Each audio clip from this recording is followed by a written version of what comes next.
There it is.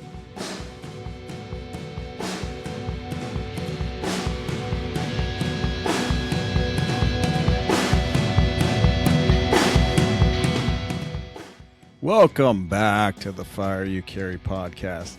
Summer's in full swing. Noel doesn't have any sleeves on, and I am jealous. It's hot in the shed, dude. Really hot. Yard work never ends. Dude, this morning I got to go to the academy, to the guys that just graduated yesterday. Oh, yeah. Diego Garcia was leaving here this morning to go down there. Shout out to all those guys. Congratulations. Welcome to the county. They were wearing their bear proudly. They had their badges on. They were getting their red shields. And I came, it's my day off, and I had to be there super early. So I wear the uniform, which is my new uniform now. Everyone jokes around. It's just basically either a fire up shirt or a fire you carry shirt with jeans. Yep. And that's it. Samesies, yeah. But anyways, it was very cool to see that even like incoming guys kind of like, oh, I've heard of that podcast. I've heard of that podcast. So it was kind of cool to see that some of the youth of America were listening. So shout out to those guys and welcome to the county. I'm sure we'll see you out there soon. But it's a funny thing to go to the academy. And I remember for a very long time, you were so intimidated when you went there. It was just like, you still wanted to like jog on the grinder. Your whole life was on the line. And it's definitely a different feeling now. I walk into the captain's office and they're my friends. They're like Sal Alvarado and all these guys that I'm bro hugging people and everybody, hey, buddy, all the way around. It's bro hugs all the way around. It's just such a different animal to think that we're kind of on that side now. It is so different. You used to get that feeling of anxious tension in the pit of your stomach when you went down there. And now you remember that, which is kind of fun to remember, but you definitely don't feel that way anymore. It only took like 15 years to get past that. So it's not a lot of time. But it made me think of our academy mates. One of them was the great Dave Tebo, who we talked to. He's been on the show. He's been on incessantly, and he's been one of the more impressive humans that I've been around. And he's a great friend, but he had hit us up. We've caused a bit of controversy. No, on the episodes we were talking about, can you be a leader if you're overweight? Mm-hmm. And he had a great perspective on this. He hit us up after that. Yeah. For the record, if you don't know, Captain Dave Tebo is not an obese captain. Far from it. Nowhere close. Just so you don't get the wrong idea. Nor ever will be. Right. No, never. He's one of the most disciplined men we know. But the thing that and I'm going to read from his text, the thing that he said was, you don't have to be fit to lead, but you have to be disciplined regardless of the job, pastors included, right? Because we mentioned my buddy Cliff Carey, pastor, sent me a message about that episode. And we thought that actually probably summed it up and maybe said better what we were trying to say in that episode. I don't think it really changes the main point of what we were saying, but I do think it changes the focus, right? Because it takes it off your BMI and puts it on, well, what's behind the BMI? Your discipline. Right. And the lack of discipline is actually kind of the root of what you would see as somebody that the cause of that would then be obesity. Or if you saw somebody that came in that smoked and drank all the time and didn't eat well, there's a lack of discipline there, and that's the root. That's the end result. Right. Which I feel like we touched on, just kind of the idea that this isn't the only thing, right? Yeah. Alcohol, smoking, food eating, whatever other things could be a problem if you're trying to lead men. But yeah, we thought that was a good perspective and kind of almost puts a neat little bow on it and takes it away from focusing strictly on your BMI, your body weight, how fat you are or not, and then expands it out, because you could certainly be a lean, fit captain and be just a horrible person, a horrible individual, because you're undisciplined in other areas of your life or whatever. So that's obviously not the only measuring device that we think should be used. And I don't think any of you got that out of that episode, but I did think that was worthy of kind of highlighting and bringing back, because that episode has, although we haven't got any hate about it that I've seen yet, but it's caused a lot of guys to reach out, which is always encouraging. I mean, even if we get negative feedback, we like it because any feedback is good feedback. But Yeah, it seemed like it was a catalyst for some guys to say, "Hey, maybe I got to start doing something different." And we had some guys hit us up and ask us for some advice, like what should I do in this direction? There's this old saying, like those who can't coach, or those who can't play coach or whatever. Yeah. And I feel like I'm in that realm, but I've always liked, or it's enjoyable to me. I consume a lot of this stuff almost as a hobby, on different methodologies and what works and what doesn't. And it's interesting to me when I come to people where, as I saw Nessa compete recently in a powerlifting competition, which I no longer do, but I was like, right there, I was like, hey man, we got to bump this weight up. You got to open with this, You had some thought on it, some insight. And it seemed relatively accurate. And then, other people have hit me up on, hey, literally day one, what do I do? Starting kind of stuff. And, that's with no equipment, with no nothing. And we had some ideas, and it's fun to kind of get into that coaching realm. And it all stems because it's like, I have experience in some of these things. I can't do them all anymore. Right. You know what I mean? But it's fun to be able to impart a little bit of that wisdom. And I'm kind of helping coach in my daughter's team again. And there's something fun about that. I know, like, if there was a different universe and a different world, I think I would highly enjoy coaching of some sort. That's a really interesting thought, because I've heard the phrase, those who can't do, teach, throughout my life. And I've always assumed or heard it as a negative thing. Like, oh, such and such couldn't make it in the real game, so now he just teaches, college kids or high schoolers how to do it. I do think there's an aspect of that. I think most people use the term that way. But when you're talking about it from like the perspective you just laid out, like, you and I are no longer competing in the Highland Games, and we were never experts at it anyway. But like, I could right now go teach my son how to compete in the Highland Games. For sure. And I get like an insane amount of enjoyment when the light bulb comes on, really and something fun to do. Clicks. Yeah. Right. Yeah. Every time somebody comes over to visit me here at the firehouse, at the Rock House, I have my Atlas stones in the former sand trap. It's now my sand pit. And I teach people how to throw the Atlas stones because people are always curious about it. Nobody's ever done it, and it's fairly easy to teach somebody how to do it. I love doing that. I love teaching people how to do stuff like that. It is fun, and it goes from breathing, to getting in an ice bath, to doing sauna work. I mean, there's all these little things that we've been passionate about for a long time. And it's been my experience that, like, some of the best athletes that I've been around are horrific coaches. Right. They're just very self-disciplined and obviously genetically gifted. They're just not, I think some of the best coaches I've had would be the ones that would look like, well, you would never be able to do this. How would you know? You know what I mean? But right. I think there's a passion for the sport, or there's a passion for technique, that they're gaining a lot of information, and then they can see generally what would work for you. Some of the best coaches, which goes along the lines of this, like, can you be a leader? I think there are definitely some leaders and coaches out there that are not the best athletes, but they could find a way to motivate you and push the buttons and encourage you to get to go.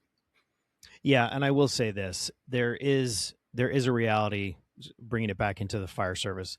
There is a reality that when you and I were on the truck together, we were the workers. We were the Bash Brothers, right? We did the heavy work of the truck when it was required of us. We did not need our captain to be at our physical level, right? Because that's not his job.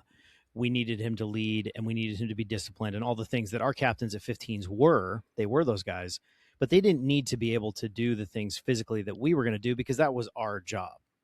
And so there is a time and a place, I think, for you to be able to say, I don't need to be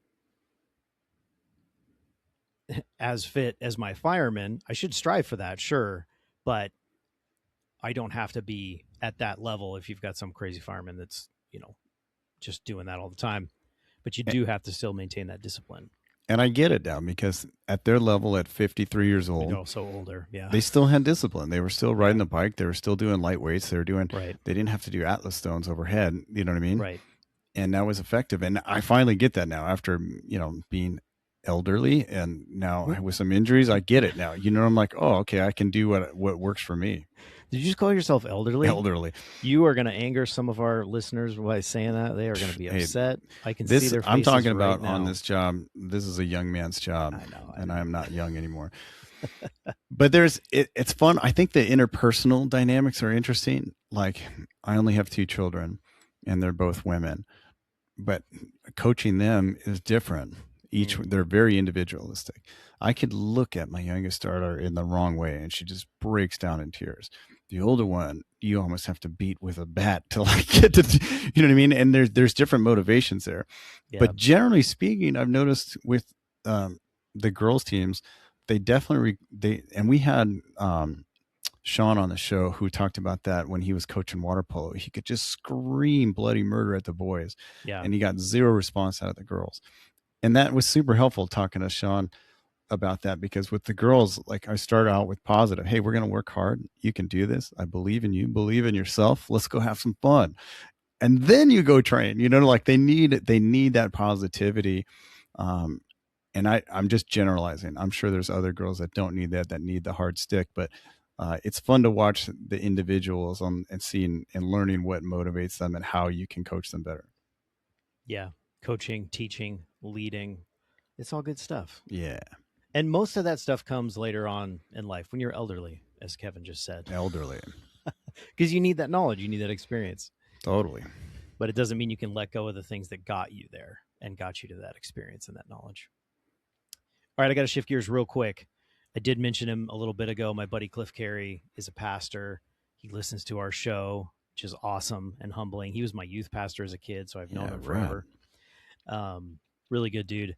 He hit me up after we did our episode where you talked about the Forrest Frank concert that you went to. And he said, hey, funny you guys should be talking about Forrest Frank. I just did an episode last week about a Forrest Frank concert and his experience there, because he took his kids probably to the same set of shows you guys went to, I'm sure.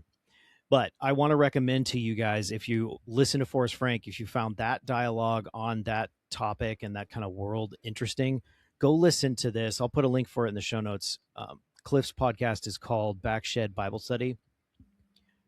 I have to be transparent because that's what we do here. I do not listen to anybody's podcast religiously.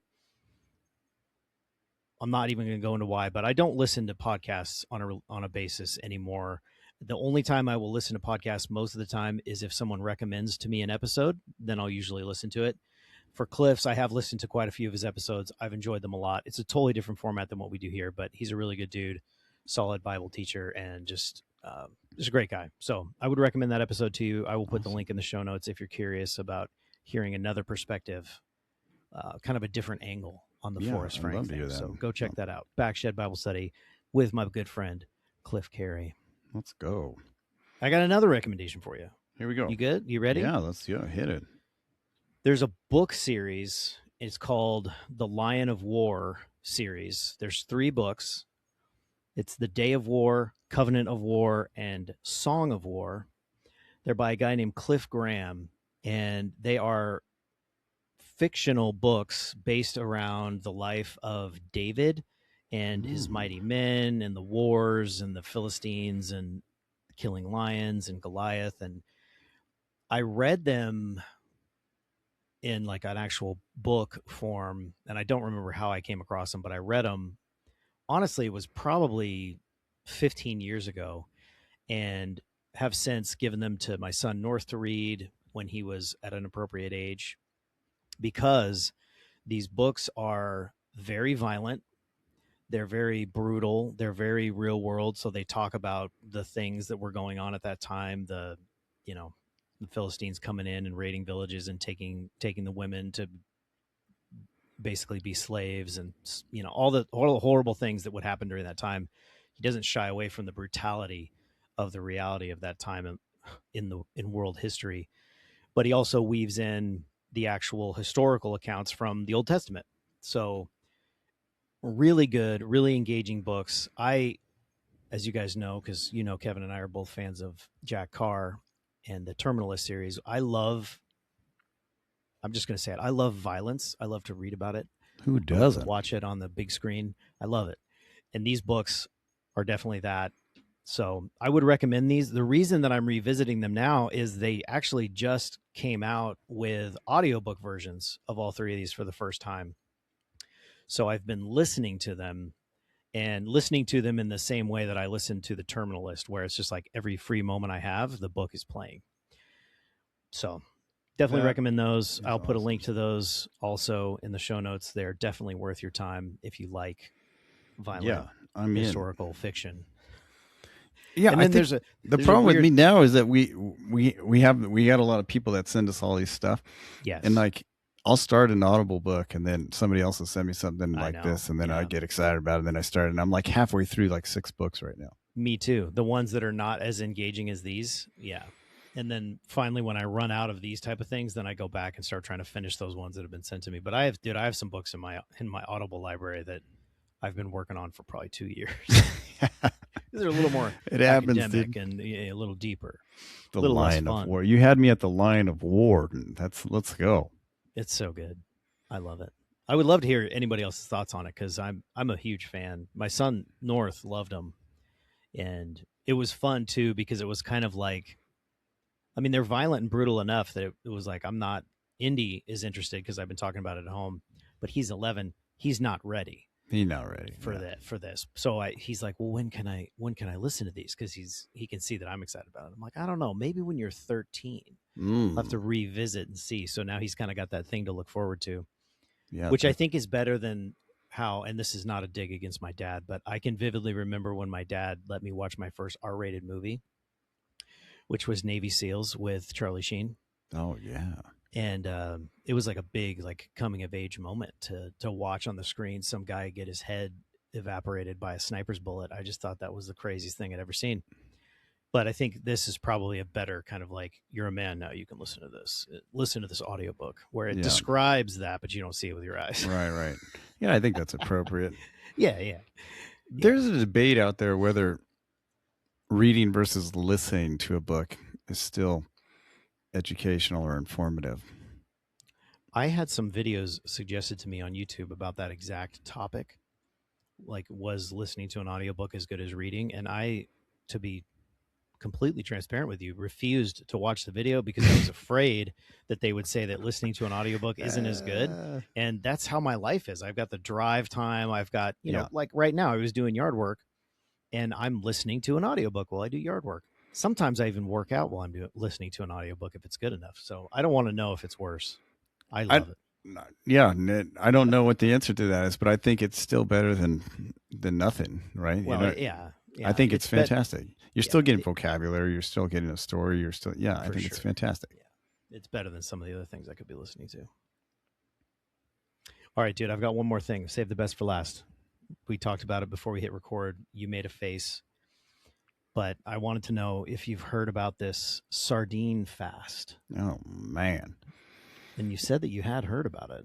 Well, there's lots of people that do elimination diets for various GI issues. Right. And so I've long had GI issues from SIBO to H. pylori and probably still do.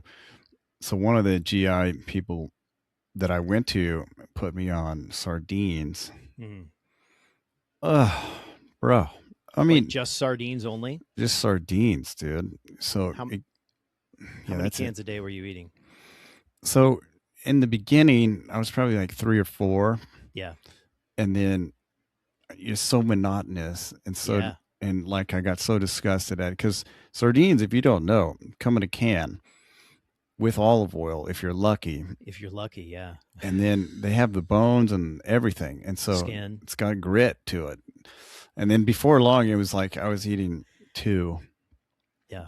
And then I was trying to and yes, my stomach improved, and you know what I mean? But I felt like trash because I felt like one of those guys on like the Alone shows, you know, where I'm just like, this is like all I have. All I got, you know what I mean? And I'm rationing it out. I'm making sure a muskrat doesn't steal it or a beaver or something. And and then note to self, if you're going to do these sardine things, your wife does not want you to throw those empty sardine cans in the regular family kitchen trash can. Oh, God help you. And she was irritated enough that I was just doing that and smelled like fish all the time. But then also the trash can would also smell like fish. So then you got to take it outside, and it was a whole thing. So where did you hear this sardine, and are you getting into it? I gotta we gotta flash forward to the current time because I'm doing a version of this now. But then I'll go back. So 2 days ago, my buddy Diego Garcia. He's an engineer here, or was. He recently left, or just left right now. But it was time for my afternoon can, and I'm at the station, so I get my can out of my locker. I get my fork. I walk outside of the station because you can't eat them inside. It makes the whole station smell like fish. No. And the guys generally don't like that, especially not at like 3 o'clock in the afternoon. So I walk outside to have my can of fish, and Diego is standing in the lawn with his shoes off, of course, because this is what you do when you're on the grass, You got to ground. eating his can. So What? we just kind of stood there together, eating our sardines and chuckling about it. And then when you're done at the firehouse, because we've learned your exact lesson, you can't throw it in the regular trash. You just kind of you walk down to the dumpster and throw it away outside because you can't bring it inside because it'll permeate the entire station. Yes. So that's the process. I can't do it at home. My wife hates the smell of it. It does linger on your breath. There's nothing you can do about that. But the way I think I came about this is when we did the function blood tests a while back, I was low in omega-3s. Was one of the things that was low. So function gives you recommendations of ways to address that with both food and then supplements. So of course you could take a fish oil supplement, but it also said that you could eat sardines or kippers, which is a smoked fish. They're herring. Never had a kipper.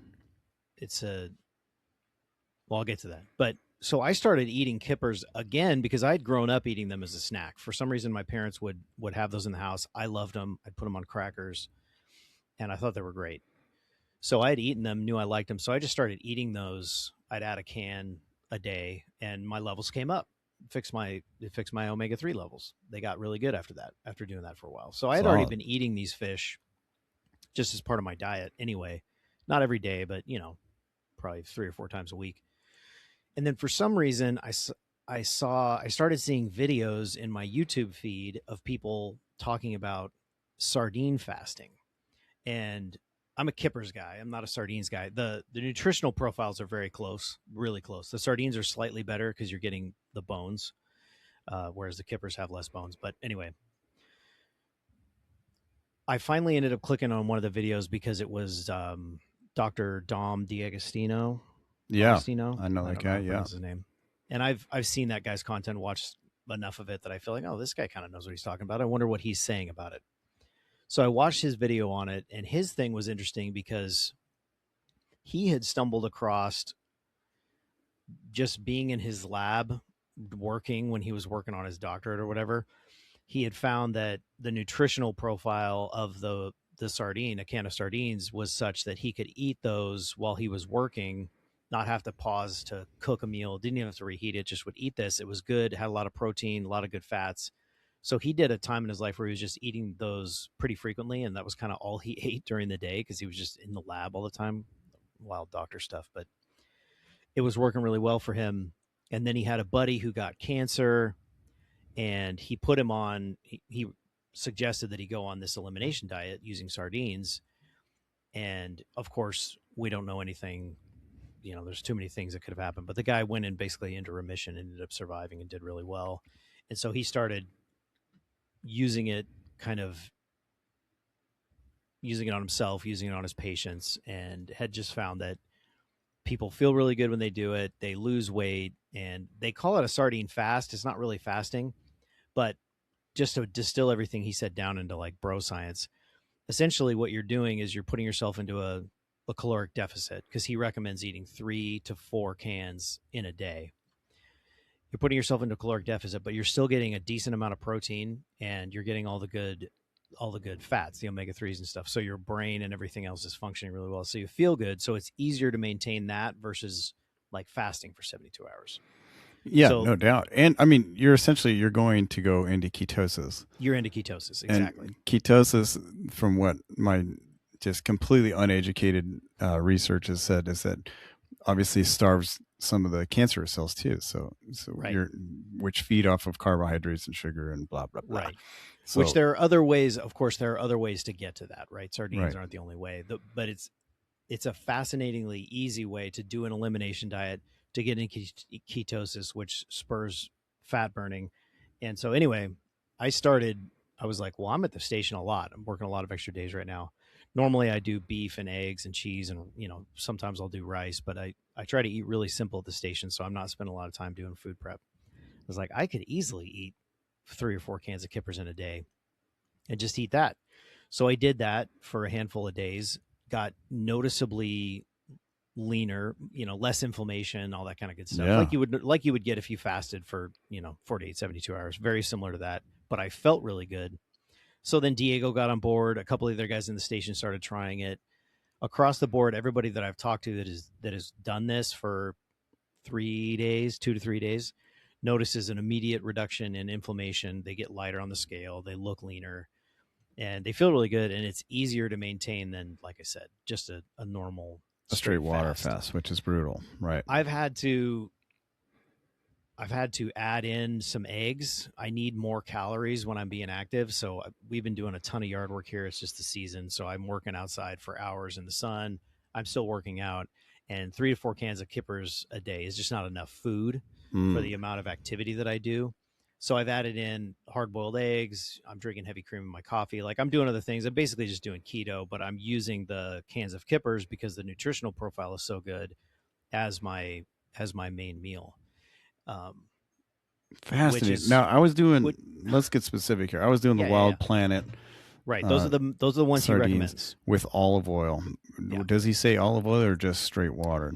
I don't remember if he made that distinction. I would encourage, if you're wanting to try this for fat loss, health reasons, I would actually say get the stuff with olive oil. Stay away from any of the other seed oils. Sometimes you can find them in other oils. But I would say do that because you're getting extra fat calories out of that, which is going to make you feel better. Yeah, and they were dramatically tastier in olive oil. Better. Yeah. The reason I don't do sardines is because the kippers, to me, taste so much better. And like I said, the nutritional profile is really close. And there's nothing extra in there. Literally the only difference is it's a different fish, but there's still those little fish that live in the ocean. They're all very similar in their nutritional content. But because they're smoked, they taste better to me. So they're literally just caught out of the ocean wild. They're smoked and is that the salted. same brand you're using? Does Wild Planet do kippers? No, they don't. There's a couple different brands that do it. I find them cheapest on Walmart. Actually, I don't remember the name of the one that I've been eating. Interesting side note. This has probably been a 3-month thing for me. Wow. Messing around with this. There has been a dramatic, noticeable decrease in the availability of sardines, kippers, all kinds of canned fish products. People are getting on this and doing it, and so they're harder to find. So where you used to be able, I could get on Walmart, I would order them on Walmart because they're cheap. A can of it is $2. I get the Crown Prince naturally smoked kipper snacks. They're non-GMO, organic, whatever, because they're just caught in the wild, in the ocean. But they're hard to find now. A lot of times you'll go to the store, like if you go to Sprouts and you try to buy sardines, good luck. You're not going to find them. And Trader Joe's has a shortage. They're not getting a shipment at a local Trader Joe's for like 2 months. If you go on Walmart, most of the time the kippers are sold out. So a lot of people are jumping on this. It's kind of gone viral. But anyway, there were places for me that I found that had the best price was like Smart and Vital. Yeah. Shockingly, they'd have a section of like canned stuff I don't know if there's people using these in restaurants or something, but it was like the best price. You know what I mean? You can get a bunch of them. Yeah. You can buy them in bulk. And if I remember, there was about 20 grams of protein per can. Is that right? Does that sound about right? Well, I'm looking at it right now, so let me get it perfectly accurate so I don't give bad information. All right, a can of kippers, because I'm only on kippers. I don't like sardines. All right. It's about 200 calories, 13 grams of fat. You're getting some vitamin D, some calcium, some iron, some potassium. Obviously, there's no carbohydrates, and it's 18 grams of protein. All right, so about can. 20. So you're doing 4 of those. You're getting 80. 20. You're going to retain some muscle, but you're not getting probably the growth factor that broscience recommends, like a pound per body weight. Right, totally. But that's not your intention. Your intention is to feel good, decrease inflammation, and probably lose weight, right? So yeah, I mean, I'm a big fan of losing body fat, but I also don't want to lose muscle mass, right? That's always the trade-off. So I kind of feel like this is probably the better way to go about losing body fat while maintaining muscle versus Right. just strictly fasting. Which, like Um, the Dr. Peter Attia, which was huge on fasting for yeah, longevity. What do you say it? Longevity, longitude, latitude, longevity, latitude, longitude. longevity.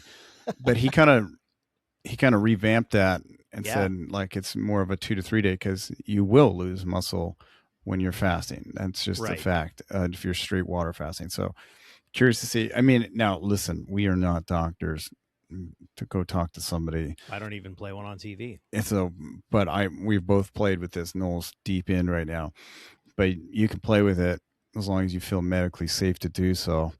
And I feel like, yeah, I think you're right. I think that would probably give you enough protein to stay that where you're not decreasing, you're like not muscle wasting, but you're actually keeping what you got. Yeah, I think it does. And just as a little bit more of a, not a caveat, but just kind of a recommendation, listen to your body, like pay attention.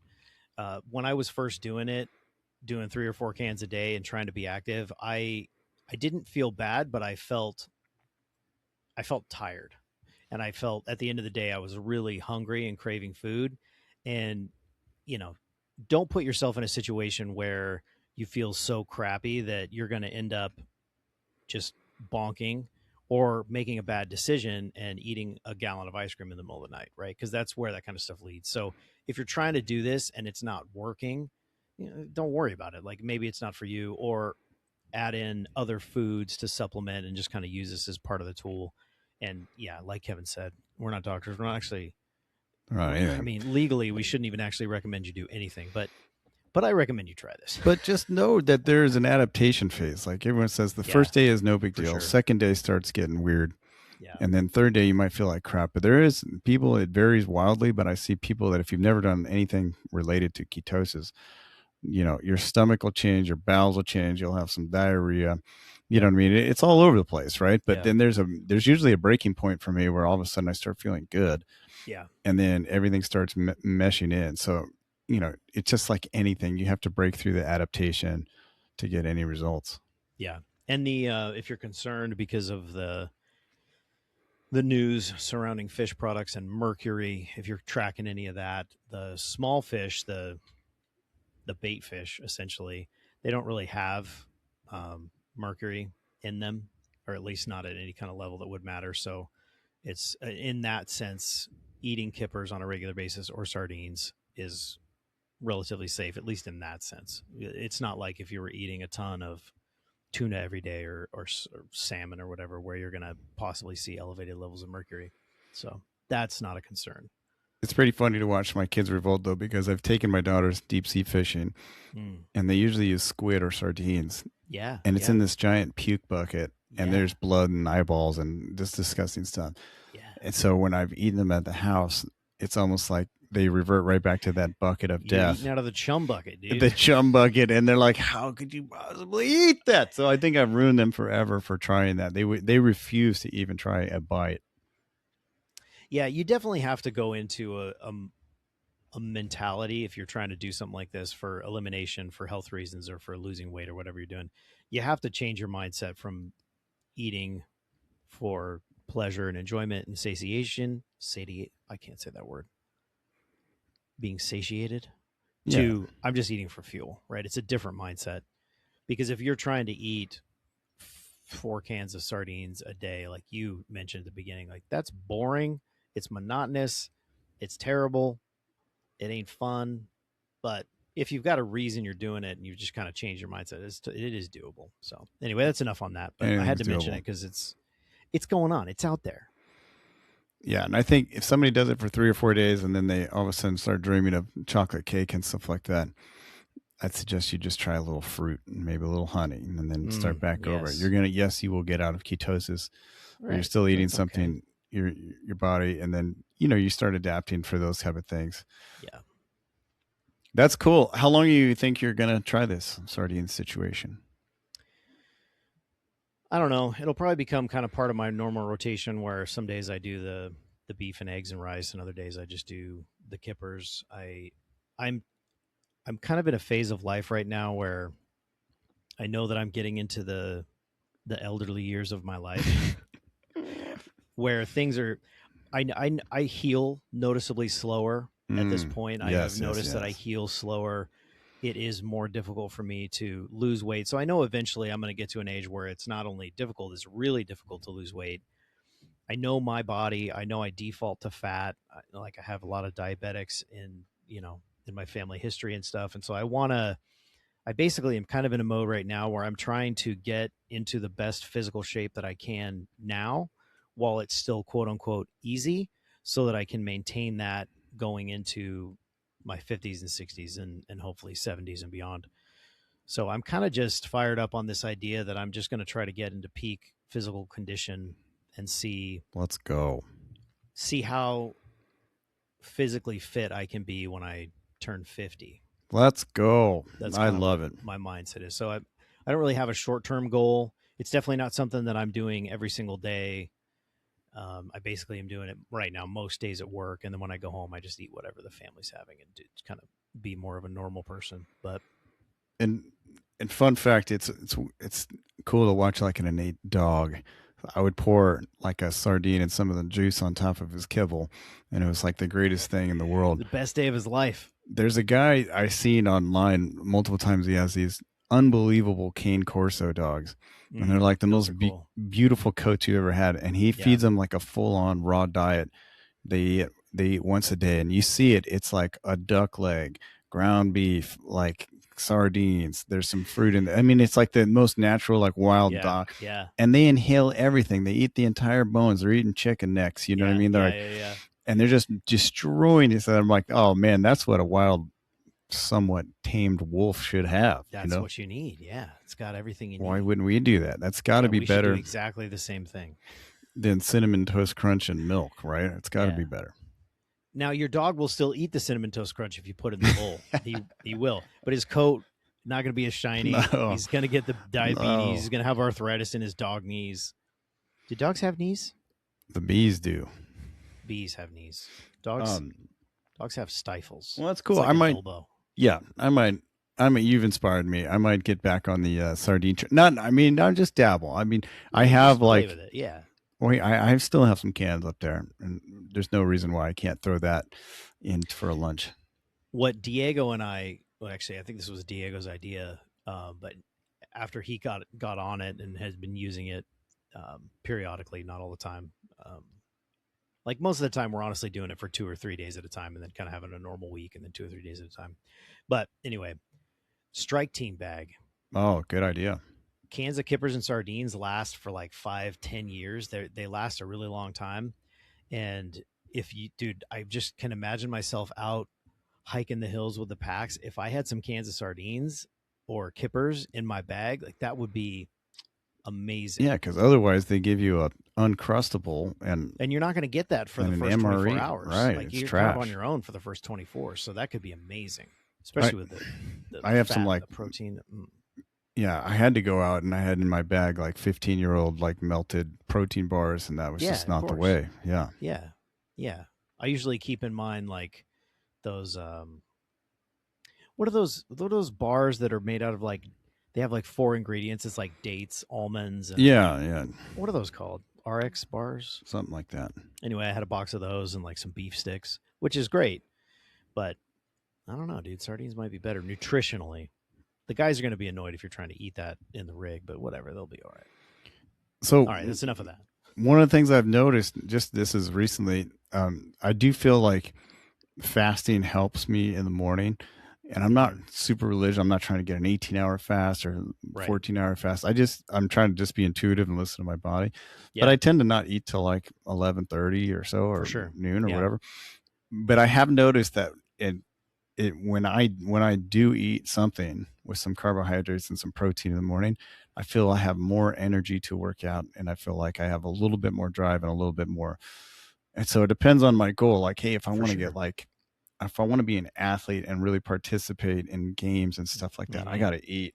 If I'm just trying to lean out or heal my stomach, then I can easily do that and some sardines. Yeah, totally. But it's a matter of like what I'm trying to optimize the most. Yeah, absolutely.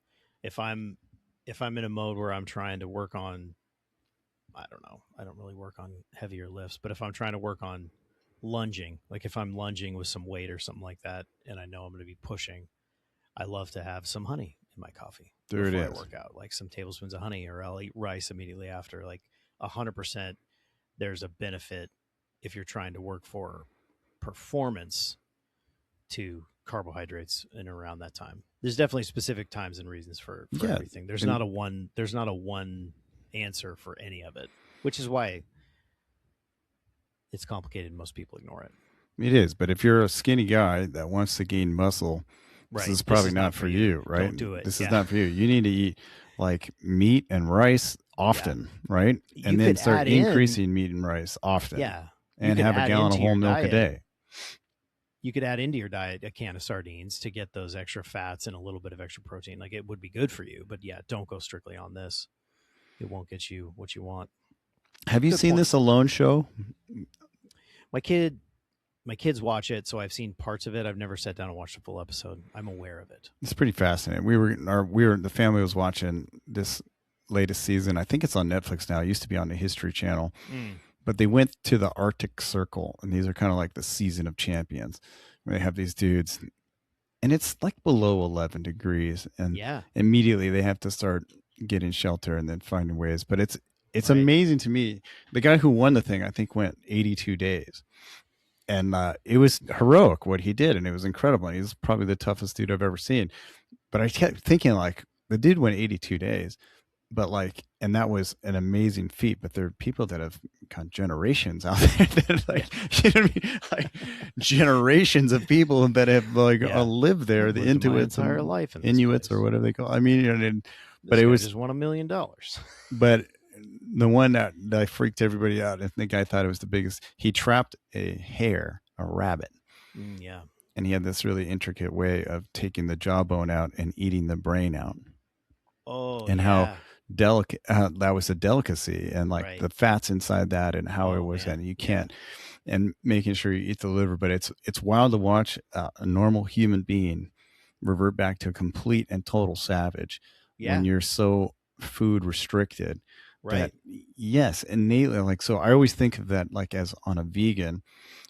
No offense to you vegans out there, but it doesn't seem like that's natural. Like when you put these people out in the wild, the first thing they want to eat is protein. They want to catch a fish and eat everything included in that fish. They want to catch a rabbit. They're not desperate to dig up a turnip. No. They'll eat it if they find it, but yeah. So it just seems like it's more of to me, it just seems more of a natural way of actually what we're supposed to do. Yeah, for sure. For sure. Yeah. Hear us, vegans. We're praying for you. Long-winded, but I want to make sure that you guys know that on Sunday, September 13th, this is the Sunday after 9/11, is our 6th annual memorial stair climb. 9/11, this is the 25th anniversary. It was one of the most impactful days of both Nole and I's life. Yep. And we started this thing 6 years ago. It's pretty wild. And now we're having it. This one's a special one. It's going to be at the museum on Sunday, 9/13. The Fire Museum. The LA County Fire Museum. LA County Fire Museum. In Bellflower. Which is really, really cool if you've never been there. It's an amazing worth place. Going just to see that place. It's going to be iconic. But this is a family event. So we do a lot of stuff with the Fire Road program. It's just the boys. But this is a family event, and it's one of my favorite days of the year. There's a lot of hanging out because you're going to wait your turn to climb. And so there's a lot of hanging out, and people bring chairs and pop-ups, and there's food and drinks. It's a completely free event. But we do make it a remembrance. There's some pipes and drums. You're going to climb for a specific member of the fire department that passed away on 9/11. And I think it's just an important day. We say we never forget. And this is Nole and I's way of saying that and doing that. And then there's just, there's a vibe that reminds me of immediately post 9/11, where that was the most, I don't know, that was the most American I think I've ever felt, where people didn't care what political affiliation, where everybody had an American flag outside. Everybody had an American flag on their car. Yeah. Neighbors were talking to each other. People were outside. And I feel like in a very small way for that day at our event, you have a lot of people just being together. And I think that's an important thing for us to remember. Yeah. Amen. Um, September 13th. maybe we can put a link to that. They are asking you to register. I'll give you the link, Noel, that you can put in there. But I will put it in there. There is a registration link so that we know how much food to bring. And man, I hope to see you guys out there. And this is really cool. We've had podcasts and program guys and their families come from all over the place, from across the country, from down from San Francisco, like Eric. And Yeah. it's been a really cool thing. So please come out.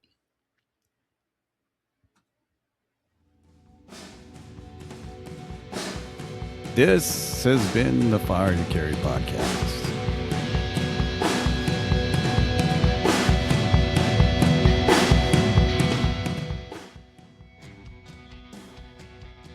Thank you guys for listening. We will see you next